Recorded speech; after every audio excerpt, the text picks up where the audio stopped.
Hello guys, welcome to Digitronix Nepal tutorial session on Zedboard FPGA. So we already have different tutorial session on Zedboard and different FPGAs like Jaibo, like Spartan 3, Nexus 3, and even Pink FPGA. So actually this is our I think seventh tutorial session on Zedboard. We actually have 6 tutorials in our YouTube channel, so this is our 7th session. So in this session we are going to do a tutorial on getting started with Microblaze. So how we can initialize Microblaze system in our design, and how to integrate Microblaze with different peripherals like DDR and even normal GPIOs.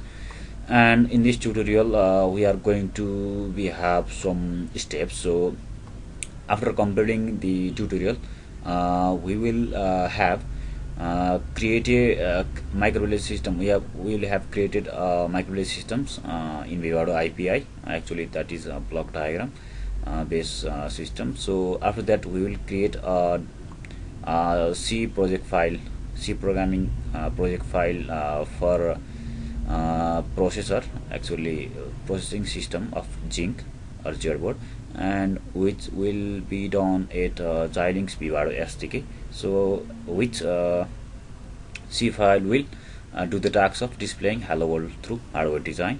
And in the last section, so we will display the final output on SDK console and even in serial monitor, or like Teratom or like POTI. So for more details about our tutorials and research and development work of our Digitronix Nepal, you can visit digitronixnepal.com, or you can also subscribe youtube.com/c/Digitronix Nepal, where you can get lots of video tutorials on FPGAs and microcontrollers. So we are going to start the session of today. So let's go to VIVADO. Let's go to VIVADO. So we are going to create a project, and go to next. So we need to redirect our directory. So in Zedboard we are going to have one folder creating Microblaze system. So we will store here.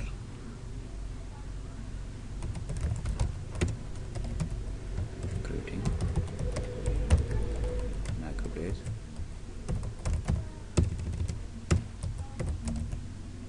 System. Okay. Then we can do next, and we will select article projects as usual. So we have escape different source inclusion steps from this check button. If we check the button do not specify sources at this time, so it doesn't care about sources. If we uncheck this button, then we should go through the menus of creating or adding IPs and sources. So let's go to boards. We are going to implement for Zedboard, which is revision D type of Zedboard, and we'll do next. Here is project summary. So let's create a project. Our VIVADO 2016.1 is initializing the project. So you also can do this tutorial on later version of VIVADO or older version of VIVADO as usual. So we are going to create a block design. So we can say just a design or any name. Okay, design cannot have name, so generally we use system. Go to OK. Then we can go to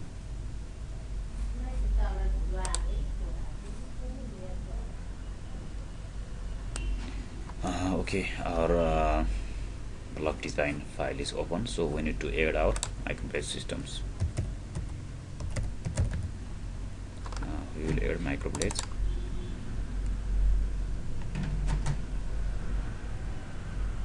Okay, we have Microblaze IP on our block design. So actually Microblaze is 32-bit RISC architecture of microcontroller, so it can be programmed by C programming language, or we can program Microblaze with high-level programming language, while some FPGA also have Picoblaze also, which is 8-bit microcontroller. Actually 8-bit microcontroller need to be have program on assembly language. So if we are going to use Picoblaze like 8-bit controllers, which is mostly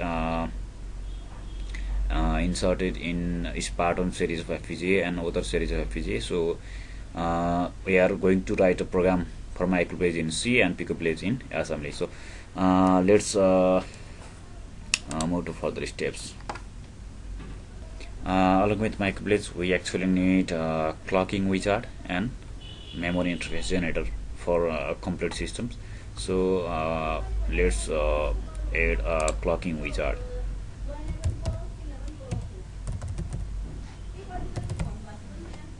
Clocking wizard, and we will customize this IP as our requirement later. So let's just add IPs which we require initially. After this clocking wizard, we will also need a memory interface generator, which is MIG. So MIG, okay, this is MIG.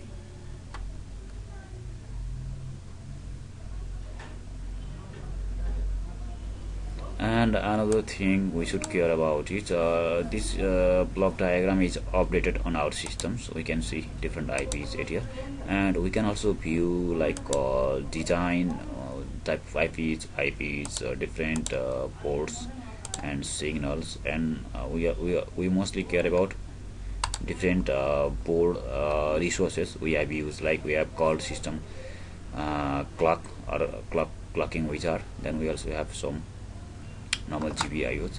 So let's move to customize the IP. Okay, we are customizing clocking wizard. So let's double click on clocking wizard, and we need to customize some parameters of clocking wizard, and we actually need two clock. We need two different clocks, one of 166.67 megahertz,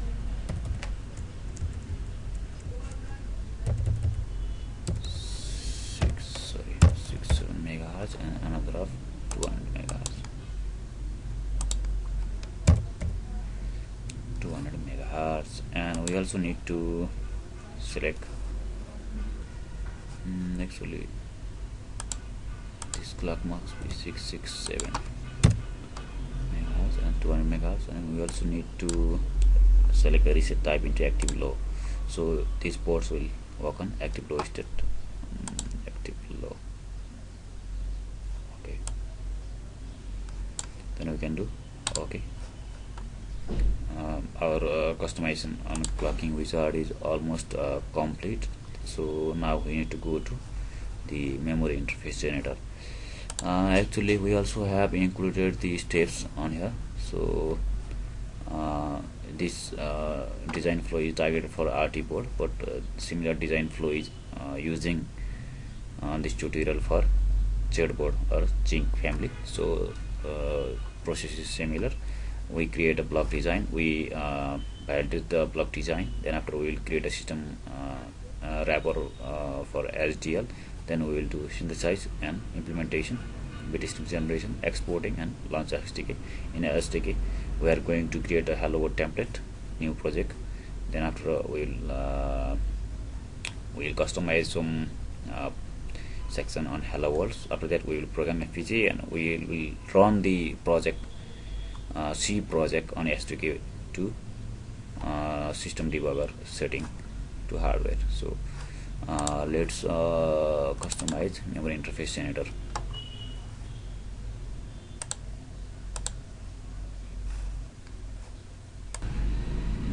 Okay, let's go to setting of memory interface generator. We actually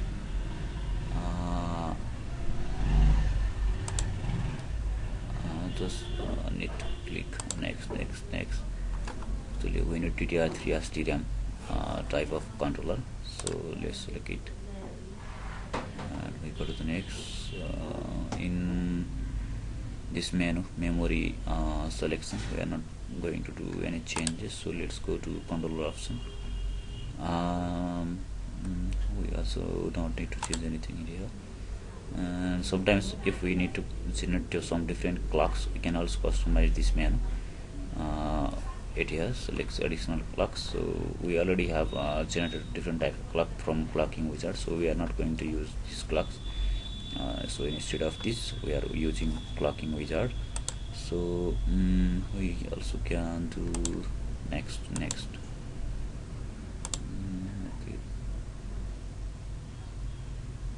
to next. Again to next list. We need to give a reference clock site actually, so we can customize it in later while on implementation stage. So let's select Y90. Okay, let's do next, and let's create a memory interface generator. Actually this menu might vary according to the revision or version of VIVADO. So in this 16.1 revision, this memory interface generator has such menus for customization. I think we have customized it, but it will change, so it's okay. So let's create clock 1 into a create a port system clock.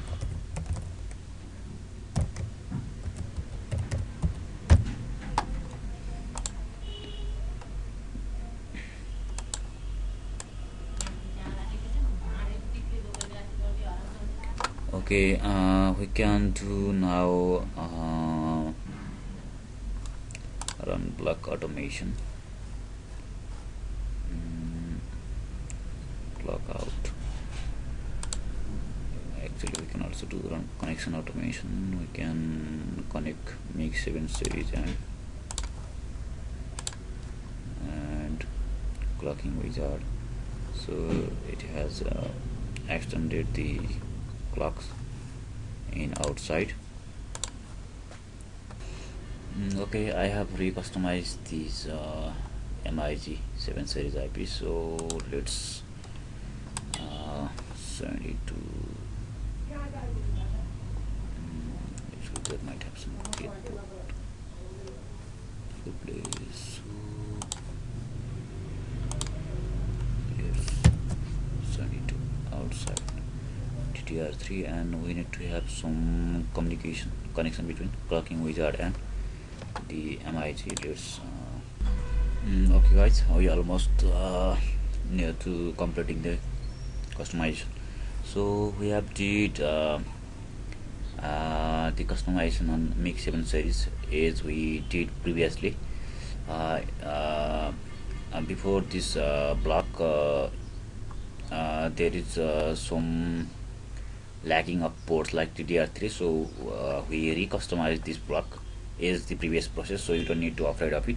So you just need to do next step and generate the Mix 7 series core. So it will generate like this. So we have connected the clock reference port into clock output of 2, which is actually 200 MHz frequency, and another clock out 1 into system clock. So this is the clock interface, and we have make this port into external, and along with that we have connected the system reset with reset and of clocking wizard, and we have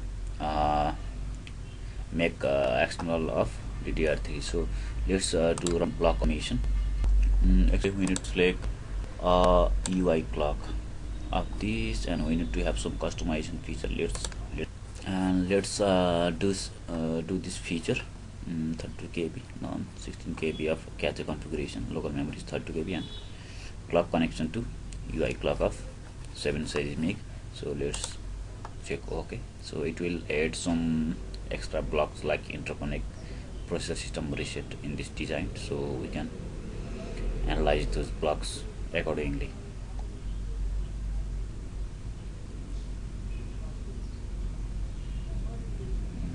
It is still running.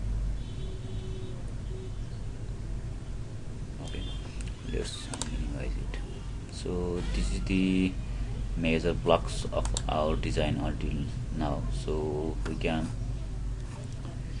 even see here Microblaze we already have added MIG-7 series clocking wizard. It has a Microblaze debug module and processor system reset along with local memory. So after this we will need to validate the design. Actually we need another P2. We need UART. Actually it sent us feedback. There is no USB. There must have UART. Okay, let's check again.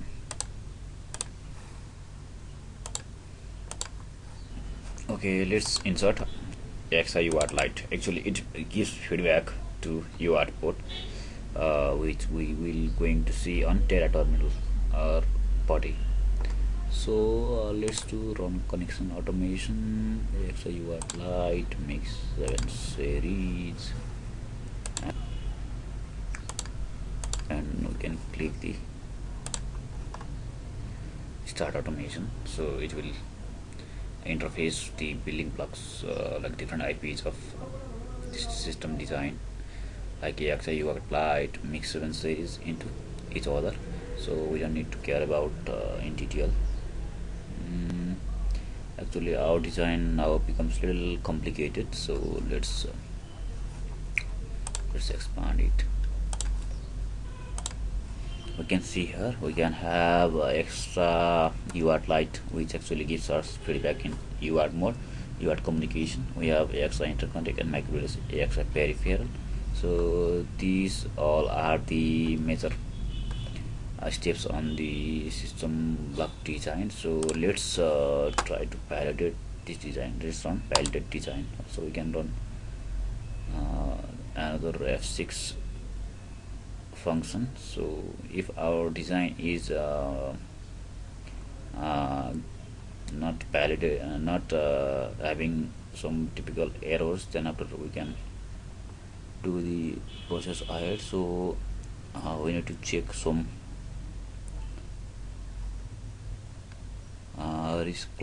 clocking wizard reset and MIG-7 up system reset. Let's zoom into here.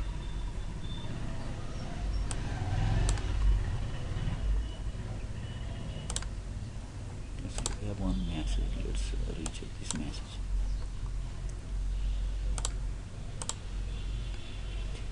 The input pins listed below are either not connected or do not have a source port, and they don't have a tie off specified. Please check your design connection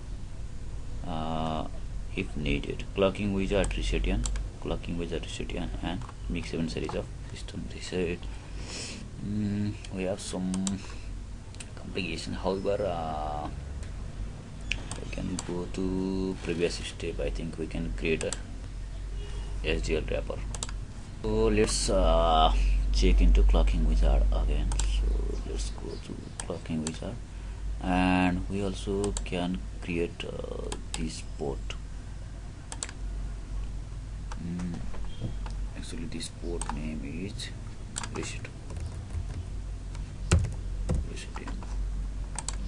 So it will also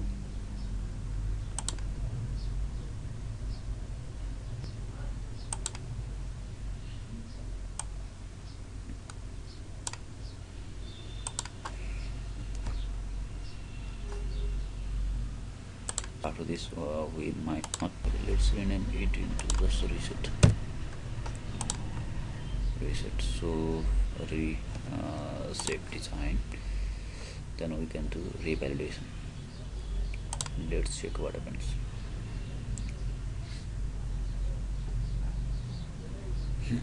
Okay, validation is successful. Now we can create a SGL wrapper. So let's go to system. Let's create a SGL wrapper. Let VIVADO do it. VIVADO will create a Verilog file, like a wrapper file of this block design. So we can, okay, no problem. So we have created SGL wrapper. Now we need to do synthesis and implementation. Actually, this constraint must be taken from the IP, so we might not need to place constant manually, but let's see on implementation steps what happens. So let's do synthesis and implementation. So I'm starting initially synthesis, then after I will do implementation, then after I will create a generate a Bitstream, then I will export that Bitstream into hardware, then after I will launch the SDK. This is the overall steps which we are going to follow. So let's wait some time for synthesis and implementation. If some error occurs, then we should correct it. I hope there might not be some errors, so let's be hopeful on synthesis and implementation. It will take some 10 to 15 minutes. I could not the fixed time, but it depends upon the configuration of computer which you are running in. So it will also take 15-20 minutes to me. So let's complete the synthesis and implementation and even Bitstream generation. Okay guys, my synthesis process is still running, so we need more time for synthesizing this design. However, we have prepared the overall steps after exporting the Bitstream to hardware from VIVADO and launching the SDK. So while we after launch the SDK,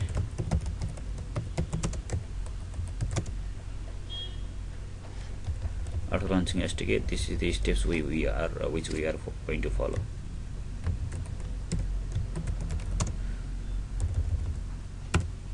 So in the first step, we will create a new project, application project. We provide name of hello world. Then we will select after we do next, we will have different type of templates to select. So we will select hello world and we'll do next and finish. Then after this hello world template inserted, we will go to hello world project and we will expand it with source and we'll double click on hello world.c. This is the main program, which we can see there is a script of C program. So what that program tells is, if we actually that program tells it will send the hello world message to UART terminal. In the top toolbar, or you can see Zynq tools, you can see program FPGA option. So after viewing that C program, you need to program FPGA. So program it. Then after you need to go to open the serial terminal programs like POTI or TeraTerm or Hyperterminal or Terminal in your computer, and you need to set the baud rate of 9600, which is actually the baud rate we have default 8 UART Lite IP. So you need to also connect the another USB cable for communication in UART. So Zedboard have two major USB ports, like programmable ports. One is UART and another is programmable port, which is JTAG also. So we already have connected, we already might have connected the PROG port with our computer, which is useful for programming the FPGA, and you need another cable. So we need two USB cable to communicate with PC. So another cable will connect in UART port from PC. So you need to go to again to SDK right click on SDK project, hello world. Then you will go to run edge option, so you will launch on hardware system debugger option mode. So after that you will get message on terminal program. You will also get message on terminal console of SDK. There is also console in SDK, so for that message in consoles you need to pre-configure it as the baud and you need to configure about COM port, serial port. So this is the steps which we are going to follow, so you can do it yourselves too. So we will also include these steps, further steps in this video, but our stage is quite slower on